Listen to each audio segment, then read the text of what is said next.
Jemaat yang dikasihi Tuhan Yesus dan yang mengasihi Tuhan Yesus, selamat sore. Shalom. Puji Tuhan. Majelis akan menyampaikan warta hari ini Selasa tanggal 17 Agustus 2021. Segenap majelis mengucapkan selamat datang bagi warga jemaat, para tamu dan simpatisan yang mengikuti ibadah dalam rangka memperingati hari ulang tahun kemerdekaan Republik Indonesia yang ke-76 pada sore hari ini. Segenap majelis menyambut dengan penuh sukacita. Pelayanan pada ibadah sore hari ini, Selasa 17 Agustus 2021, dilayani oleh Saudara Jefta Teguh Saroso, musik dan singer dari pemuda, media Saudari Edita dan Ibu Dewi Yoyo, kamera Saudari Emanuelin. Pelaksanaan ibadah di gereja. Pelaksanaan ibadah tatap muka di gereja kembali dilaksanakan mulai hari Minggu tanggal 8 Agustus 2021 dengan memperhatikan hal-hal yang sudah tertulis pada saksi. Ibadah kebangsaan.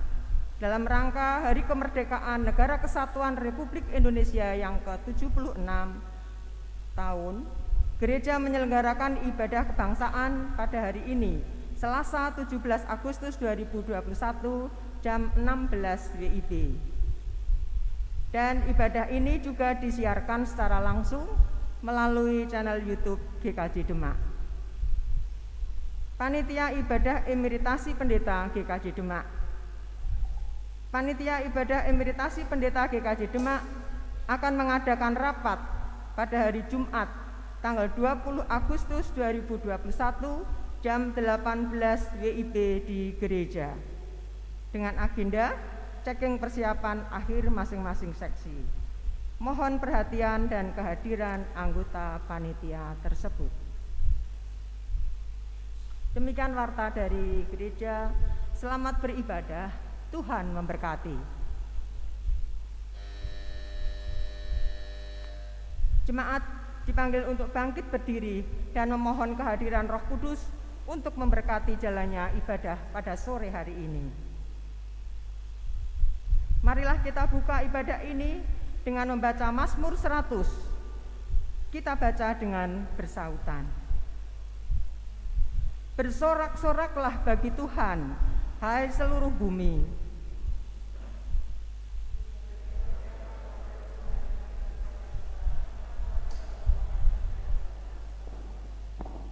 Ketahuilah bahwa Tuhanlah Allah, Dialah yang menjadikan kita dan punya Dialah kita, umatnya dan kawanan domba gembalaannya.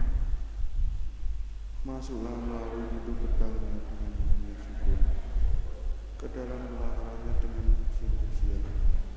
Bersyukurlah kepadanya dan pujilah namanya. Sebab Tuhan itu baik, kasih setianya untuk selama-lamanya, dan kesetiaannya tetap turun-temurun. Kita angkat pujian dari pelengkap Kidung Jemaat nomor 13, bait pertama dan kedua. Kita masuk rumahnya.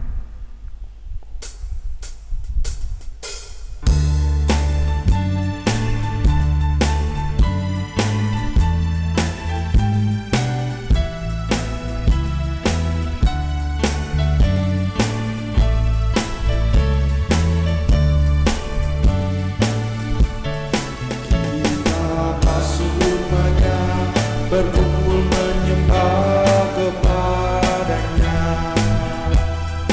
Kita masuk rumahnya, berkumpul menyembah kepadanya. Kita masuk rumahnya, berkumpul menyembah kepada Kristus. Menyembah Kristus Tuhan.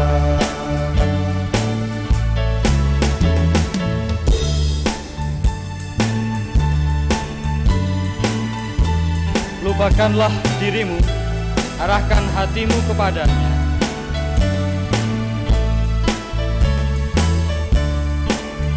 Kita pujikan.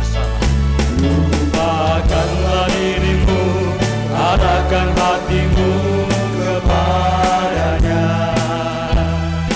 Lupakanlah dirimu, arahkan hatimu kepadanya. Lupakanlah dirimu, arahkan hatimu kepada Kristus.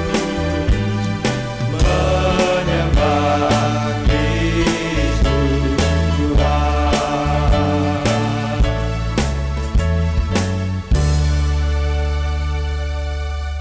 Bapak Ibu Saudara terkasih dalam Kristus Yesus, marilah kita khususkan ibadah perayaan proklamasi kemerdekaan Republik Indonesia yang ke-76 ini dengan pengakuan bersama demikian: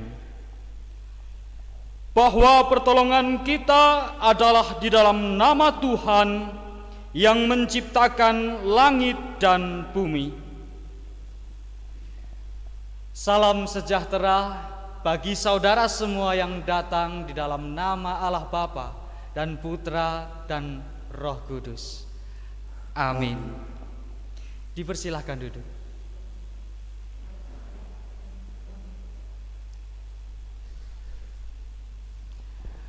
Jemaat dipanggil untuk bangkit berdiri kembali untuk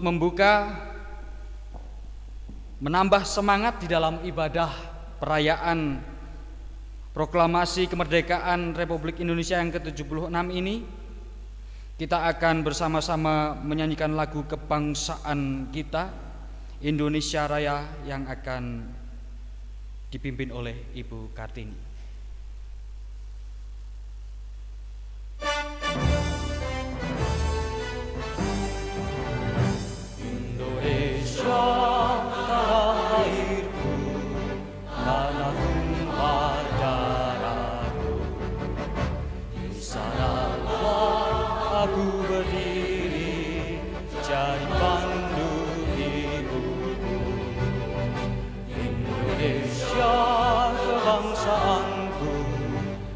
Sarang tanah airku, marilah kita berseru, Indonesia bersatu.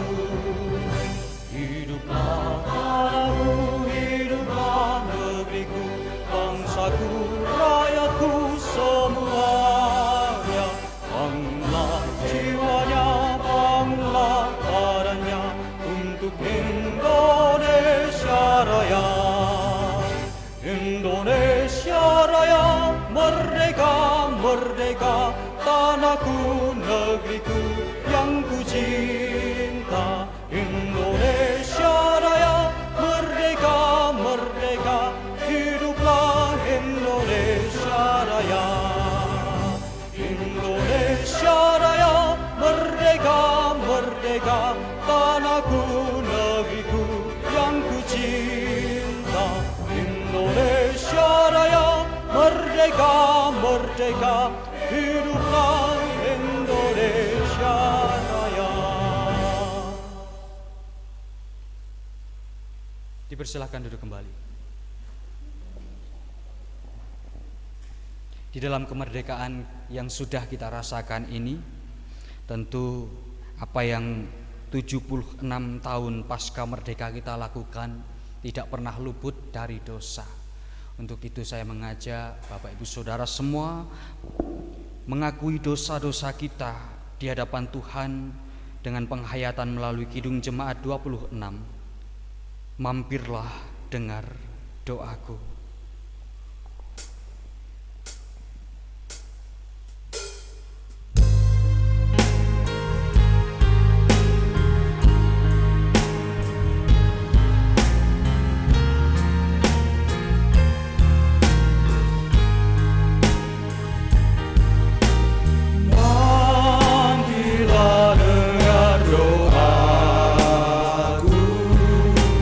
Yesus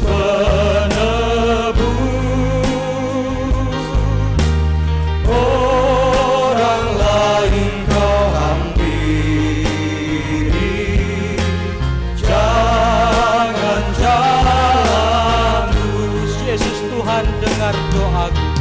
Yesus Tuhan, dengar doaku.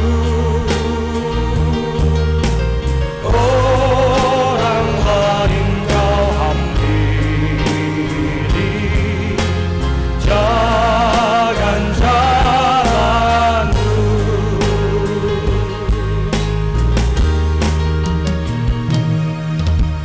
Di hadapan tata rahmat, aku menyembah, tunduk dalam penyesalan. Tuhan tolonglah.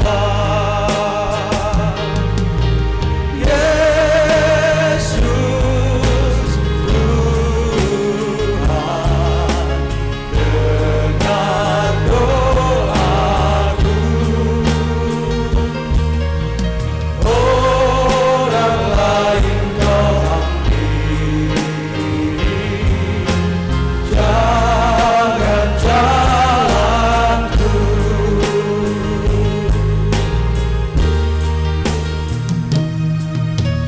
Ini saja andalanku, jasa kurbanmu.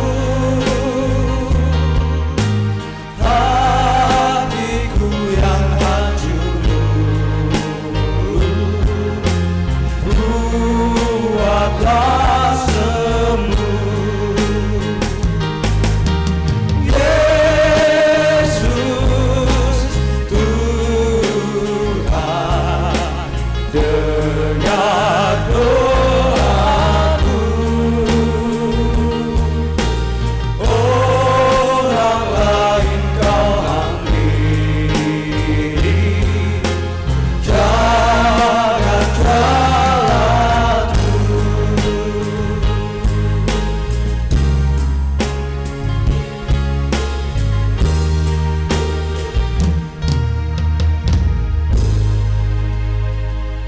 Bapak, Ibu, dan Saudara, mari kita berdoa. Ya Tuhan Yesus, mampirlah dengar doa kami yang penuh dosa ini. Ampuni kesalahan kami, supaya kami semakin Kau mampukan untuk mengampuni sesama kami. Terima kasih atas pengampunan-Mu. Amin. Bapak, Ibu, dan Saudara, kita diberi kesempatan dan ada kesempatan untuk menyerahkan persembahan. Ayat yang kita pakai dasar untuk menyerahkan persembahan dari Injil Yohanes 3 bab 3 ayat yang ke-16 yang demikian firman-Nya. Karena begitu besar kasih Allah akan dunia ini, sehingga Ia telah mengaruniakan Anak-Nya yang tunggal, supaya setiap orang yang percaya kepadanya tidak binasa, melainkan beroleh hidup yang kekal. Jemaat yang kekasih Kristus, mengucap syukurlah atas kasih karunia Allah dengan memberi persembahan kepadanya, didasari ketulusan hati dan sukacita, melalui pujian nyanyian rohani, Bapakku persembahkan tubuhku.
kemuliaan nama-Mu. Bapa, ku persembahkan tubuhku. Bapa, ku persembahkan tubuh sebagai persembahan yang hidup, kudus, dan yang berkenan padamu, sebagai ibadah yang sejati. Ku sembah Tuhan, ku sembah Tuhan, ku serahkan hidupku kepadamu untuk kemuliaan nama. Katakan, ku sembah Kau Tuhan. Ku sembah Kau Tuhan, ku sembah Kau Tuhan, ku serahkan hidup kepadamu untuk kemuliaan nama-Mu. Untuk kemuliaan nama-Mu Tuhan. Untuk kemuliaan nama-Mu. Untuk kemuliaan nama-Mu. Untuk kemuliaan nama-Mu.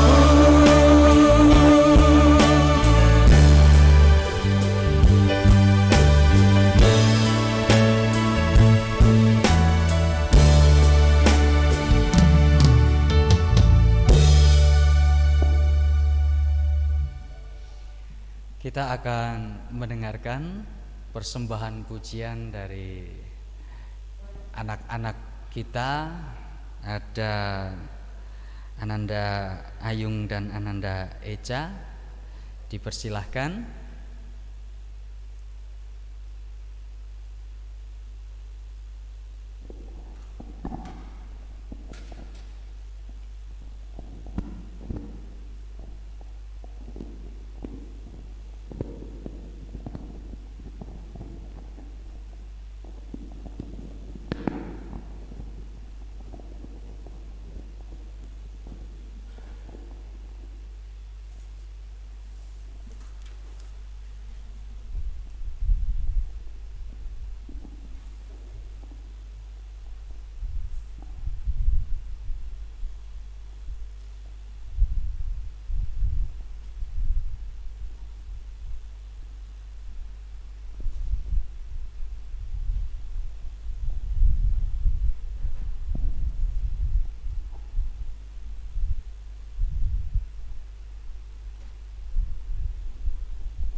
Hadapilah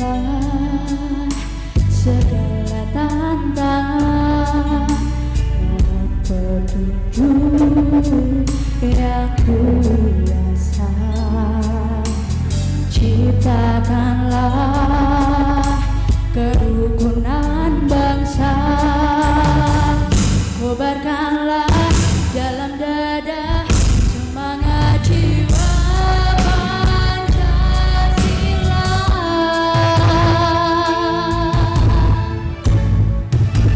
Hidup tiada mungkin tanpa perjuangan, tanpa pengorbanan, mulia adanya berpegangan tangan, satu dalam cinta demi masa depan Indonesia jaya.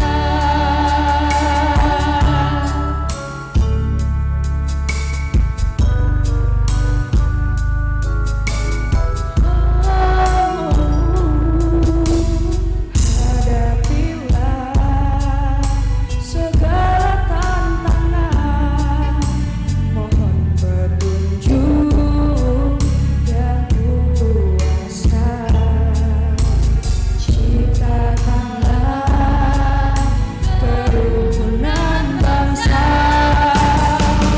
kobarkanlah dalam dada semangat jiwa Pancasila.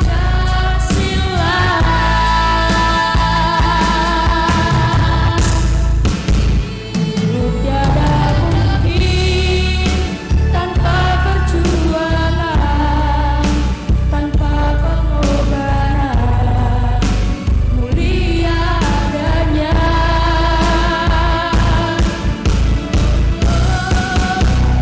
Hidup tiada mungkin tanpa perjuangan, tanpa pengorbanan, mulia adanya berpegangan tangan, satu dalam cinta demi masa depan Indonesia jaya. Indonesia jaya. Indonesia jaya. Berikan tepuk tangan.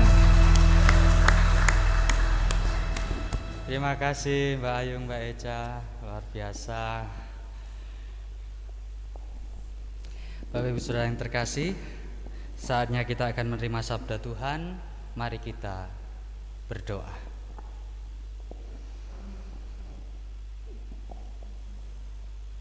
Bapa yang penuh kasih, Engkau Allah, sumber kekuatan kami. Engkau Allah, sumber kemerdekaan kami. Khususnya saat ini, kemerdekaan bangsa kami, Indonesia. Engkau yang selalu menuntun kami hingga sampai detik ini, 76 tahun Indonesia merdeka. Banyak sekali hal-hal yang sulit kami pahami, namun harus kami lewati. Hidup kami tak luput dari penderitaan, tapi saat ini Bapa menuntun kami satu persatu sampai di tempat ini, boleh mengucap syukur dan memuliakan nama-Mu. Ini adalah berkat karunia yang luar biasa yang sudah kami terima. Dan saat ini kami senantiasa terus memohon pertolongan Tuhan untuk Engkau menuntun kami dengan Roh Kudus-Mu. Maka dari itu, ya Bapa, kiranya Engkau berkenan menyampaikan sabda-Mu sebagai pelita untuk bekal kami melangkah di hari-hari yang ke depan, sehingga kemerdekaan yang sudah kami dapatkan ini tidak menjadi sia-sia. Kami percaya bahwa Apa yang kami rasakan ini segala sesuatunya karena Bapa yang memerdekakan kami. Kami mohon dengan kemerdekaan yang sudah kami dapatkan ini, Engkau berkenan membuka hati pikiran kami, jiwa kami, untuk dapat menerima sabda Tuhan dengan baik dan memaknai kemerdekaan ini seturut dengan kehendak Tuhan.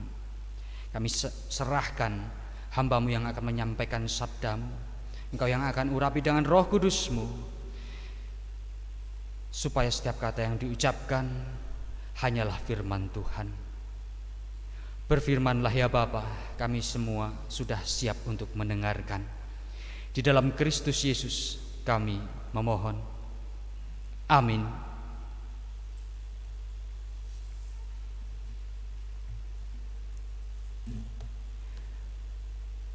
Saudara kekasih Kristus, pada saat ini kita mendapatkan bacaan dari Sinode GKJ yang terambil dari Kisah Para Rasul pasalnya yang ke-7 ayat 9 sampai dengan 16. Kisah Para Rasul pasalnya yang ke-7 ayat 9 sampai dengan 16 yang akan saya bacakan demikian. Karena iri hati, bapak-bapak leluhur kita menjual Yusuf ke tanah Mesir, tetapi Allah menyertai dia dan melepaskannya dari segala penindasan serta menganugerahkan kepadanya kasih karunia dan hikmat ketika ia menghadap Fir'aun, raja Mesir. Fir'aun mengangkatnya menjadi kuasa atas tanah Mesir dan atas seluruh istananya. Maka datanglah bahaya kelaparan menimpa seluruh tanah Mesir dan tanah Kanaan serta penderitaan yang besar sehingga nenek moyang kita tidak mendapat makanan. Tetapi ketika Yakub mendengar bahwa di tanah Mesir ada gandum, ia menyuruh nenek moyang kita ke sana. Itulah kunjungan mereka yang pertama. Pada kunjungan mereka yang kedua, Yusuf memperkenalkan dirinya kepada saudara-saudaranya. Lalu ketahuanlah asal-usul Yusuf kepada Fir'aun. Kemudian Yusuf menyuruh menjemput Yakub, ayahnya, dan semua sanak saudaranya, 75 jiwa banyaknya. Lalu pergilah Yakub ke tanah Mesir. Di situ ia meninggal, ia dan nenek moyang kita. Mayat mereka dipindahkan ke Sikem dan diletakkan di dalam kuburan yang telah dibeli Abraham dengan sejumlah uang perak dari anak-anak Hemor di Sikem. Demikian sabda Tuhan. Berbahagialah kita semua yang sudah membaca, mendengar, merenungkan firman Tuhan, terlebih melakukannya di dalam kehidupan sehari lepas sehari. Haleluya. Selamat sore Bapak Ibu Saudara kekasih Kristus. Shalom. Pada hari ini kita bersama-sama merayakan ibadah memperingati proklamasi kemerdekaan Republik Indonesia yang ke-76. Ini bicara tentang kemerdekaan Indonesia, terlebih secara luas adalah kemerdekaan kita semua. Dan pada saat ini kita diberikan tema untuk kita gumuli bersama dari sinode. Tema yang diberikan seperti di dalam tayangan slide, Allah melepaskan kita dari penderitaan. Allah melepaskan kita dari penderitaan. Jika kita melihat tema pada saat ini, muncul pertanyaan, Allah melepaskan kita dari penderitaan itu penderitaan yang mana? Penderitaan yang seperti apa? Wong saat ini kita sedang dilanda pandemi, banyak di antara orang-orang yang ada khususnya di Indonesia saat ini masih di dalam pergumulannya karena dampak dari pandemi yang ada. Itu pun juga tak luput dari pergumulan-pergumulan lain terlepas dari pandemi itu ada atau tidak. Jadi penderitaan yang seperti apa? Bapak Ibu Saudara yang terkasih, bicara tentang penderitaan, penderitaan itu sebenarnya adalah suatu elemen dasar yang membentuk valensi negatif dari afektif fenomena. Wangel mento Mas bosone tak bulet ngono mbok sing cetha ngoten nggih. Ya, Bapak Ibu Saudara yang terkasih, maksudnya penderitaan ini adalah sebenarnya kekuatan dasar yang sifatnya negatif begitu ya, yang kemudian ada mendorong diri kita muncul karena apa? Karena perasaan kita, karena perasaan manusia ya. Jadi perasaan yang kita miliki ini sebenarnya menjadi kekuatan dasar, menjadi elemen dasar yang sifatnya negatif bila mana kita memaknai sesuatu yang tidak sesuai dengan apa yang kita harapkan, yang kita inginkan. Nah ini seringkali penderitaan itu dikaitkan dengan yang sifatnya fisik. Oh, kalau sedang kelaparan itu menderita, kalau sedang jatuh sakit, kena sakit penyakit itu menderita. Tetapi sebenarnya yang menderita itu apakah secara fisiknya saja, atau ada faktor lain yang mendasari sehingga muncul rasa penderitaan? Ya, sebenarnya mental kita inilah yang perlu kita garis bawahi, yang kemudian memunculkan perasaan menderita itu tadi. Dari penderitaan yang sifatnya kecil biasa saja bisa ditangani, sampai penderitaan yang besar yang bahkan sangat dramatis sekali. Ya tahu menawi nembe ceria sekalian, tanggi tepalihipun dengan temannya cerita tentang apa? Kehidupannya, penderitaan hidupnya, itu seolah-olah ngalah ke drama Korea loh ini. Gitu. Dramatis sekali kalau sedang membicarakan tentang penderitaan. Nah, ini sehingga sebenarnya tidak hanya secara fisik saja, tetapi justru mental kitalah yang menjadi faktor utama sehingga penderitaan itu kemudian kita rasakan. Coba kita ingat, sejak kecil manusia itu dalam proses pembentukan karakternya ya, ini menentukan mental anak tersebut, menentukan mental orang tersebut, menentukan mental kita.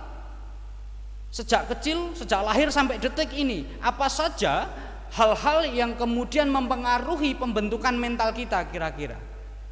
Tentu bermacam-macam, dan itulah yang sebenarnya membentuk kita. Maka antara kita yang satu dengan yang lain tidak bisa disamakan, selalu pasti ada perbedaan, dan itu pasti ya, sehingga kita tidak bisa memaksakan oh yang idealnya seperti ini, seperti yang saya lakukan ini, itu tidak bisa dalam hal-hal tertentu ya, kalau kita bicara tentang nilai-nilai kehidupan. Nah, pembentukan karakter manusia apabila sejak kecil itu kemudian secara langsung atau tidak kemudian dibentuk dengan sebuah didikan yang saling membandingkan satu dengan yang lain. Contoh simpel, orang tua tanpa sadar membandingkan anaknya yang nomor 1 dengan yang nomor 2 dan seterusnya. Ini berpengaruh pada mental anak-anak. Dan kalau itu terus bertahan, tidak diobati, ya, tidak diterapi, ini ke bawah sampai tua dan sudah tidak bisa diobati. Maka orang Jawa bilang watuk ono tambane, nek watak angel golek tambane. Nah ini, ya. Jadi pendidikan karakter ini sangat berpengaruh. Membanding-bandingkan tersebut akan berpotensi membentuk mental yang tidak sehat. Kemudian mudah iri. Ingin lebih untuk dirinya sendiri. Lah wong dipada-padake, oh kae Jeff, deloken kae lho sedulurmu sing ning kono, kae iso dadi dokter, kae iso dadi pilot. Lah kowe iki ya, sekolah mung arep dadi babu. Dan saya mung arep dadi batur. Nah, ini ya nun sewu. Ya. Kalau seandainya ada yang bicara seperti itu wajar bila mana orientasinya adalah duniawi. Ya, tetapi khusus hal ini wong bature Gusti nggih, mboten napa-napa berkah ageng nggih. Amin. Nah, Bapak Ibu Saudara yang terkasih, yuk kita lihat sekali lagi bagaimana proses pendidikan karakter anak-anak kita, atau kita mengingat proses pendidikan karakter kita sejak dulu itu seperti apa, sehingga kalau kita lihat orang di luar sana kok yang suka iri, yang suka membanding-bandingkan, kemudian dari rasa irinya muncul apa? Faktor-faktor negatif yang mendorong dia untuk melakukan sebuah tindakan yang tidak baik. Nah, Ini, jadi mentalnya sebenarnya yang perlu diobati dulu. Nah, bicara tentang mental, bicara tentang iri hati ini tadi, dampak negatif yang ada, kita pun juga boleh melihat dari apa yang diceritakan oleh penulis Kisah Rasul pada saat ini. Ya, penulis menceritakan tentang bagaimana nenek moyang mereka pada saat Israel, atau nama aslinya sebelum Israel sinten? Ya, Yakub. Yakub punya anak berapa? 12, jadi 12 suku kan. Nah, penulis Kisah Para Rasul ini menceritakan tentang nenek moyang mereka itu. Bagaimana ketika 12 anak Yakub ini, 12 anak Israel ini, salah satunya yang namanya Yusuf. Yusuf adalah anaknya Yakub yang paling disayang oleh Yakub. Karena Yusuf paling disayang oleh Yakub, maka 11 saudaranya yang lain itu iri sekali melihat Yusuf. Papa gitu sih sama Yusuf, sama gue enggak gitu ya. Yusuf minta apa dibelikan, Yusuf pengen kemana diantar, Yusuf butuh uang dikasih, aku enggak. Akhirnya dari rasa iri hati ini kemudian mendorong mereka untuk apa? Untuk menyingkirkan Yusuf. Pertama kali mereka punya niat jahat untuk membunuh Yusuf. Namun dengan pertimbangan tertentu, buat apa, nggak ada faedahnya membunuh gitu ya, dah buang aja. Akhirnya Yusuf dibuang ke dalam sumur. Nah, mohon penderitaannya Yusuf nih, ketulo-tulo kalian para sederekipun, dibuang ke sumur. Setelah itu apa? Setelah dibuang ke sumur, oh dijual kepada orang. Wes rasa dipateni dol wae. Engko matur karo bapak piye, gampang bapak dihapusi jubahe mau diceluke getahe wedhus wae, engko diaturke bapak. Nah, benar. Akhirnya dilakukanlah seperti itu. Yakub menangis berkabung. Yang dia tahu anaknya itu diterkam hewan buas, sudah meninggal. Padahal Yusuf dijual oleh kakak-kakaknya. Sampai akhirnya setelah dijual dibawa ke Mesir. Sampai di Mesir tidak berhenti penderitaan si Yusuf. Apa yang diterimanya? Dia harus masuk penjara. Dia difitnah. Sudah jatuh tertimpa berapa tangga itu si Yusuf itu. Nah, di dalam penjara itu apa yang menjadi karakter Yusuf, Bapak Ibu Saudara? Kalau kita mau membaca kisah Yusuf secara lengkap di Kejadian pasal 37 dan seterusnya, ya, kita boleh menemukan karakter Yusuf. Bagaimana Yusuf adalah seorang yang tulus, tetapi dia juga seorang yang berani.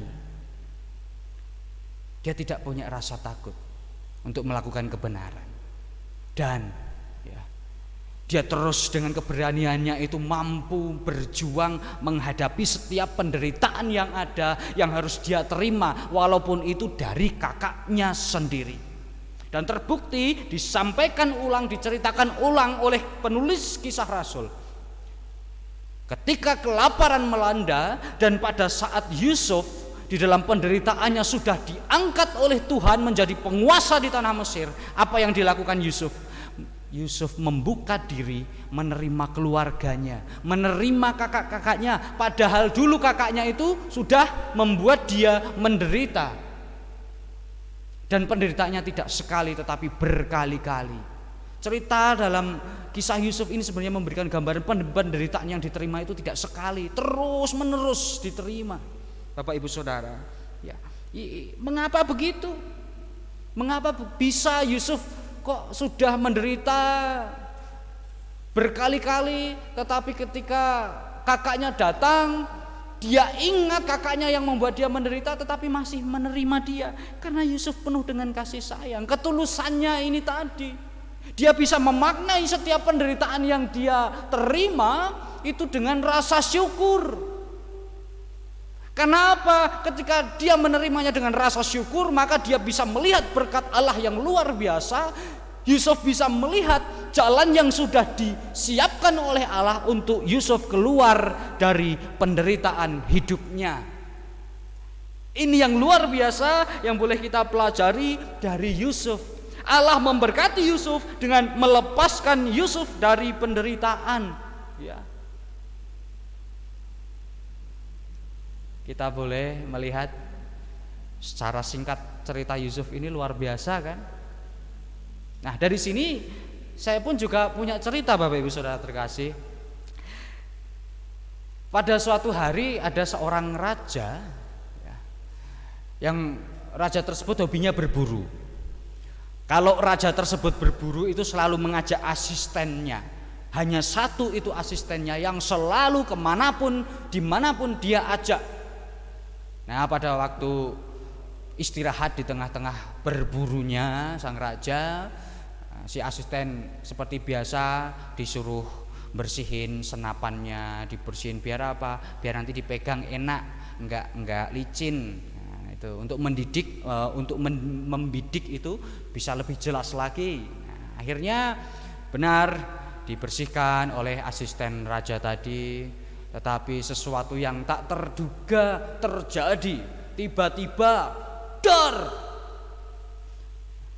asisten tadi tidak sengaja menyenggol pelatuk dari senapan itu, dan senapan itu ya pelurunya melukai sang raja, mengenai jempol kakinya. Nah, karena namanya senapan, misal senapan babi ya, untuk berburu kan pelurunya besar, kalau kena jempol kan pasti hancur. Nah, ini sang raja kehilangan jempol kaki. Wow, sang raja sangat marah sekali terhadap asistennya.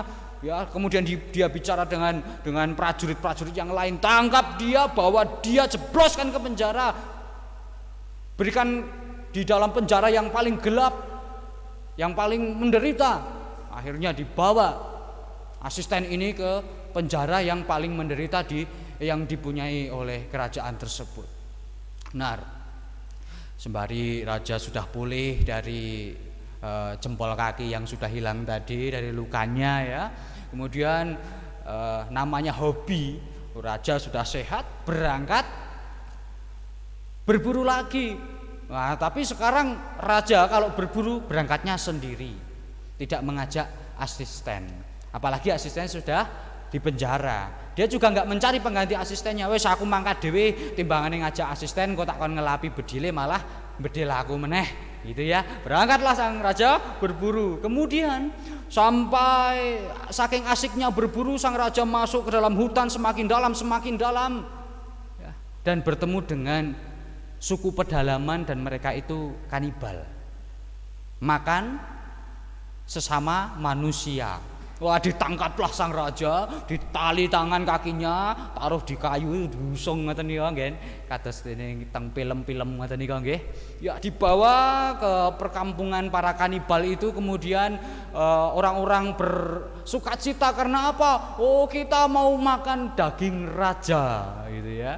Enak sekali ini, pasti berbeda rasanya dengan dagingnya orang biasa. Mulailah mereka menyiapkan bumbu-bumbu dan sebagainya. Kemudian sang raja begitu ketakutan, berusaha untuk melepaskan diri, tetapi tidak bisa karena saking kuatnya ikatan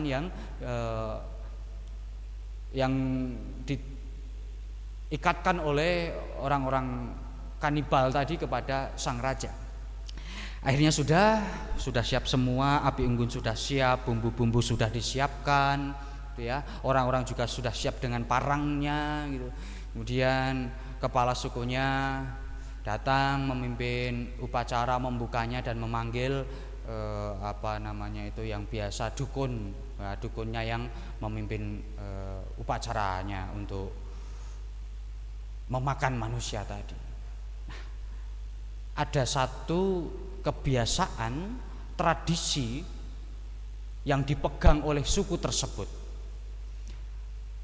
Kita boleh makan daging manusia, tetapi dengan catatan ya, harus apa? Harus bersih. Karena apa? Ini sama saja kita akan mempersembahkannya kepada sesembahan kita. Harus bersih, harus suci, harus utuh badannya. Nah, diperiksalah kemudian, oh sudah dimandiin. Pada waktu dimandiin, dicek sembari mengecek tubuhnya utuh apa enggak. Ternyata setelah dicek, loh jempol kakinya sudah hilang. Orang-orang kanibal tadi terus kecewa. Kita enggak jadi makan daging manusia, jempol kakinya raja sudah hilang. Wah, mengetahui hal itu ya, raja kemudian bersyukur plong atine. Ya, karena apa? Karena sudah tidak bisa dimakan ya raja dilepaskan. Raja kemudian segera pulang. Sampai di kerajaannya dia tidak mandi, tidak apa, tidak makan, tidak menemui keluarganya enggak. Tetapi siapa yang ditemui? Asisten yang pernah menembak jempol kakinya. Dia menemui asistennya, membuka penjaranya, buka penjaranya, keluarkan asistenku yang dulu. Ketika keluar langsung tubruk dipeluk dia sambil menangis. Oh terima kasih asistenku, karena engkau saat ini aku selamat, karena engkau saat ini aku tidak jadi dimakan suku kanibal. Gitu ya. Bagaimana? Ayo kamu harus kubebaskan. Kamu sudah menyelamatkan nyawaku, rajanya bilang begitu. Tetapi kemudian ya, asisten tadi menolak untuk dibebaskan. Jangan raja, jangan. Loh kenapa? Saya pilih di penjara saja. Gitu ya. Di penjara saya. Loh enggak bisa, kamu harus dikeluarkan. Aku berterima kasih padamu. Aku tanpa kamu aku enggak bisa selamat seperti ini, gitu ya. Aku minta maaf atas apa yang aku lakukan terhadapmu dulu, sudah memenjarakanmu. Sebelumnya juga kamu sudah aku siksa. Oh tidak apa-apa, jangan minta maaf raja. Tidak apa-apa, justru saya malah bersyukur. Loh, lah kok bersyukur ki piye? Iya, karena ketika raja memenjarakan saya pun juga tidak ikut dimakan suku kanibal. Ya kan? Kenapa? Ya jelas. Lah kalau asistennya diajak, berarti kan rajanya nggak sempat ditembak jempol kakinya, gitu loh. Kalau seandainya asistennya diajak, berburu rajanya, ketangkap para kanibal, yang dimakan siapa? Apakah rajanya saja? Enggak, sama asistennya juga. Nah, disinilah Bapak Ibu Saudara yang terkasih, cerita ini sebenarnya juga ingin mengingatkan kita semua, termasuk cerita Yusuf tadi, di dalam kehidupan manusia pada saat ini, penderitaan di dalam kehidupan itu memang tidak akan pernah terluput. Bahkan ya, kita sebagai orang bangsa yang sudah merdeka tidak akan pernah terluput dari penderitaan secara fisik. Tetapi mental kita itu bisa merasakan suasana yang merdeka. Kita bisa menikmati segala berkat yang Tuhan berikan kepada kita ketika mental kita sehat, ketika mental kita merdeka. Dengan cara apa? Dengan cara bersyukur, memaknai setiap penderitaan yang dialami. Kita boleh melihat setiap penderitaan ini sebenarnya Tuhan Allah kita sedang merenda karya besar. Karya besar apa itu? Masa depan kita semua, masa depan panjenengan semuanya. Terlebih yang muda-muda ini, yang masih anak-anak, masa depan Tuhan renda untuk kehidupan kalian. Hanya kalian belum tahu kapan itu akan ada, kapan itu akan saudara dapatkan. Tetapi yakin, percayalah dengan iman, penderitaan ini akan dihilangkan oleh Tuhan kalau kita mau bersyukur. Kita punya karakter seperti Yusuf tadi, bersyukur, hati yang tulus ya, penuh kasih sayang, berani menghadapi segala perkara dengan jalan yang benar ya. Kemudian ketika Yusuf seperti itu, bagaimana dengan kita saat ini? Apakah yang kita sesali masih ada? Apakah ada sesuatu hal yang membuat kita marah kepada Tuhan dan saat ini masih kita rasakan? Apakah karena pandemi ini? Apakah karena sakit penyakit ini kita kemudian mengeluh kepada Tuhan bersungut-sungut? Apakah karena tidak punya cukup uang kita bersungut-sungut pada Tuhan? Belum punya pasangan hidup yang cerewet, pasangan hidup yang galak? Syukuri saja. Ya wis ben duwe bojo sing galak kan ngoten ta. Yo wis ben bojone omongane sengak. Nah, ini kan tetap bersyukur itu dibuat nyanyi aja. Ya. Dengan bersyukur itu maka mental kita semakin sehat, kita bisa memaknai penderitaan yang kita alami itu sebagai apa? Sebagai cara Tuhan membentuk kita semakin kuat, semakin luar biasa. Ya, untuk apa? Untuk menerima berkat Tuhan, berkat sorgawi yang luar biasa di dalam kehidupan kita. Maka Bapak Ibu Saudara yang terkasih, ya, marilah kita hidup penuh syukur dan memaknai kemerdekaan kita saat ini, kemerdekaan bangsa kita saat ini dengan penuh syukur dengan apa yang kita terima. Maka Allah akan melepaskan kita dari penderitaan. Amin. Dan kita semua akan menjadi orang-orang yang merdeka. Amin. Merdeka. Merdeka. Merdeka. Tuhan Yesus memberkati. Mari kita masuk dalam saat teduh.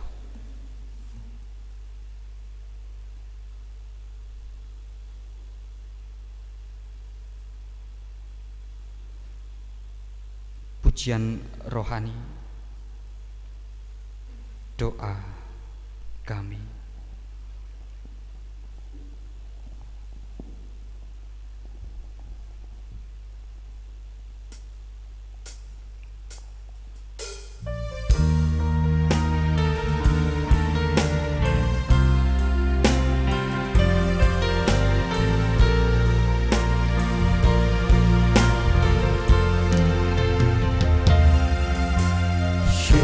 Untuk setiap rencanamu dan rencanamu yang mulia. Dalam satu tubuh kami bersatu menjadi duta kerajaanmu. Ucapkan berkat atas Indonesia, biar kemuliaan Tuhan akan nyata bagi bangsa ini. Kami berdiri dan membawa doa kami kepadamu. Sesuatu yang besar pasti terjadi dan membuahkan negeri kami.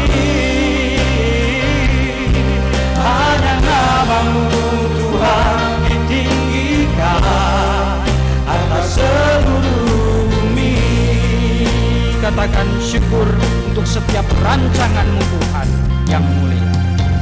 Syukur untuk setiap rencanamu dan rancanganmu yang mulia.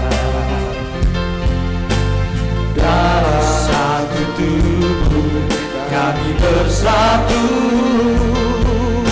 menjadi duta kerajaanmu. Ucapkan berkat atas Indonesia, biar kemuliaan Tuhan akan nyata bagi bangsa ini. Kami berdiri bagi bangsa ini, kami berdiri dan membawa doa kami kepadamu. Sesuatu yang besar pasti terjadi dan membuahkan bagi kami. Hanya namamu Tuhan ditinggikan atas seluruh bumi. Teriakan bagi bangsa ini kami berdiri ya Tuhan. Bagi bangsa ini kami berdiri dan membawa doa kami kepadamu.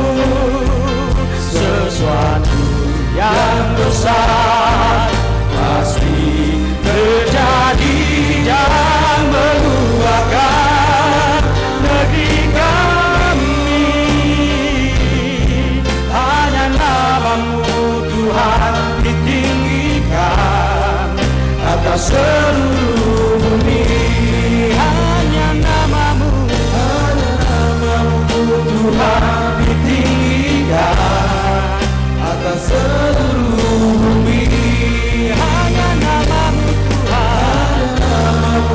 Tuhan ditinggikan Atas seluruh bumi.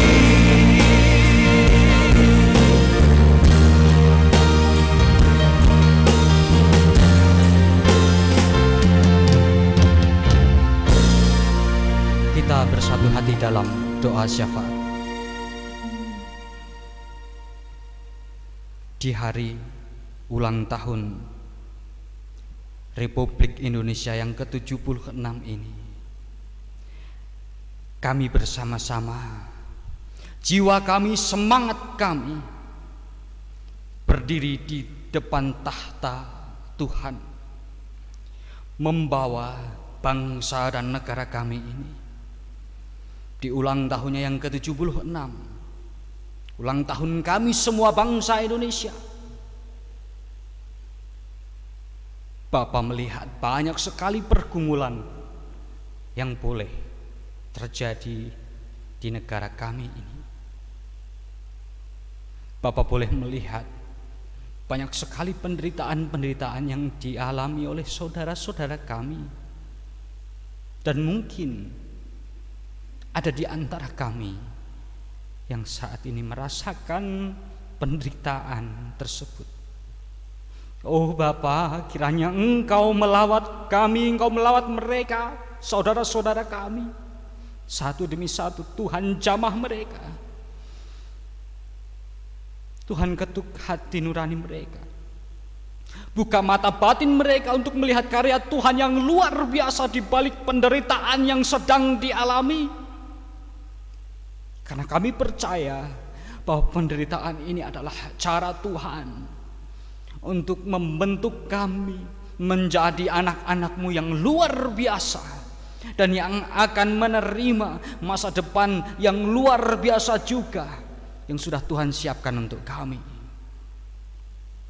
Kuatkan kami ya Bapa, bantu kami, tuntun kami, sehingga kami Engkau mampukan, Engkau layakkan untuk melihat dan menerima berkat Tuhan. Kami serahkan sepenuhnya bangsa dan negara ini ke dalam tangan kuasa-Mu. Engkau yang akan pakai para pemimpin kami dan kami semua masyarakat untuk saling bersinergi membangun Indonesia yang semakin baik dan semakin baik lagi demi kemuliaan nama Tuhan. Khususnya di dalam kami merayakan kemerdekaan ini, mampukan kami semua melalui gereja-Mu yang ada di sini ya Bapa, Gereja Kristen Jawa Demak, dengan pendeta, para majelis, penatua diaken, dan seluruh jemaat yang ada. Bapa, kiranya Engkau memakai kami semua, memampukan kami semua, walaupun dalam penderitaan kami pun juga bisa sama seperti Yusuf, yang bisa dengan tulus, penuh kasih sayang dan berani menghadapi segala perkara, menanggung segala perkara di dalam nama Tuhan kami Yesus Kristus. Kami percaya Engkau yang akan menopang, dan kami Engkau mampukan untuk mensukseskan setiap program-program gereja kami yang sudah dirancangkan. Khususnya dalam waktu dekat ini, 27 Agustus 2021, kami akan menyelenggarakan ibadah syukur emeritasi pendeta. Ajari kami semua untuk terus mengucap syukur, khususnya melalui ibadah syukur emeritasi pendeta tersebut, sehingga kami dapat menyelenggarakannya dengan baik, penuh tuntunan Tuhan, dan segala sesuatunya membawa berkat, menjadi berkat bagi orang-orang di sekitar kami, pun juga kami semua yang sudah Engkau berikan berkat luar biasa. Terima kasih ya Bapa. Dan saat ini kami juga ingin membawa saudara-saudara kami yang bila mana saat ini masih merasakan penderitaan, di dalam hatinya masih merasakan bahwa hidup ini begitu berat, kiranya Bapa yang akan melawat mereka, saudara-saudara kami ini yang mungkin dalam kelemahan raganya, atau mungkin di dalam kondisi sakit karena penyakitnya, atau karena sesuatu hal, penyakit yang belum terdeteksi, atau dalam proses untuk mencari kesembuhan. Kiranya Bapa yang akan merengkuh, memeluk mereka, memberikan kesehatan bagi saudara-saudara kami ini. Ada Bapak Ibu Pendeta Emeritus Ketut Daud Ariwidodo, ada Ibu Istornatun, Bapak Ibu Rostam, Bapak Sarju, Ibu Mustofiah Rahadi, Bapak Parno Cipto Adi, anak kami terkasih Lois Ardenio, putra dari Bapak Ibu Yogo Priyono, Ibu Parmiah di Bolobango, Mbah Suyat juga. Kami pun juga boleh ingat Ibu Sarah, ada Mas Dani Ketut Daud, dan saudara-saudara kami yang lain yang mungkin tidak bisa kami sebutkan satu persatu. Bapa yang akan topang, Bapa yang akan beri kesembuhan, dan kami mohonkan di dalam nama Yesus Kristus, kesembuhan itu nyata saat ini juga untuk saudara-saudara kami. Dengan rasa ucap syukur mereka atas segala sesuatu yang sudah dialami. Terima kasih ya Bapa, terima kasih. Mujizat-Mu begitu luar biasa. Dan saat ini ucapan syukur kami ini juga ingin kami sampaikan melalui persembahan yang sudah kami kumpulkan. Kiranya Bapa yang akan menyucikan persembahan ini dan memberkatinya, sehingga dapat kami gunakan sebagai sarana untuk memuliakan nama Tuhan. Terima kasih ya Bapa. Sebentar lagi kami akan undur diri dari tempat ini. Bapak pun juga yang akan menuntun kami satu demi satu sampai di rumah kami masing-masing dengan selamat dan penuh sukacita, penuh syukur hidup kami karena Tuhan yang luar biasa. Dan doa syafaat kami ini ingin kami panjatkan hanya dalam satu nama, Tuhan kami Yesus Kristus yang sudah mengajar kami berdoa. Bapa kami yang di surga, dikuduskanlah namamu, datanglah kerajaan-Mu, jadilah kehendak-Mu di bumi seperti di surga. Berikanlah kami pada hari ini makanan kami yang secukupnya, dan ampunilah kami akan kesalahan kami seperti kami juga mengampuni orang yang bersalah kepada kami. Dan janganlah membawa kami ke dalam pencobaan, tetapi lepaskanlah kami daripada yang jahat. Karena Engkaulah yang empunya kerajaan dan kuasa dan kemuliaan sampai selama-lamanya. Amin.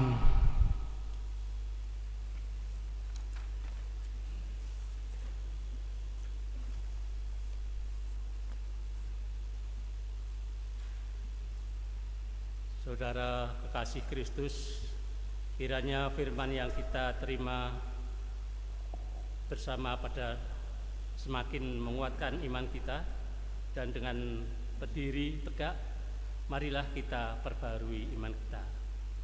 Kita hantarkan.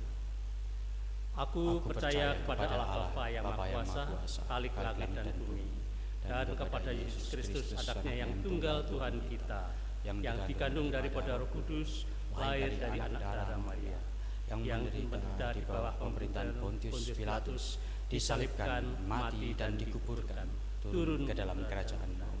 Pada hari yang ketiga bangkit pula dari antara orang mati, naik ke surga, duduk di sebelah kanan Allah Bapa yang Maha Kuasa, dan akan datang dari sana untuk menghakimi orang yang hidup dan yang mati. Aku percaya kepada Roh Kudus, gereja yang kudus dan am, persekutuan orang kudus, pengampunan dosa, kebangkitan daging, dan hidup yang kekal.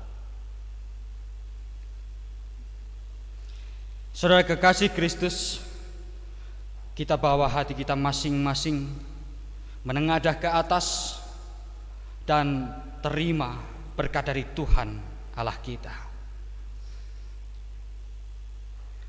Tuhan memberkati kita dan melindungi kita. Tuhan menyinari kita dengan wajah-Nya dan memberi kita kasih karunia. Tuhan menghadapkan wajah-Nya kepada kita dan memberi kita semua damai sejahtera. Amin. Jemaat kekasih Kristus, engkau sudah dimerdekakan oleh pengorbanan Yesus dari kayu salib, dan kita dilepaskan dari penderitaan kita semua. Untuk itu, maka kita bersama-sama pulang dengan jiwa yang merdeka, dengan diiringi pujian, tak ku tahu kan hari esok.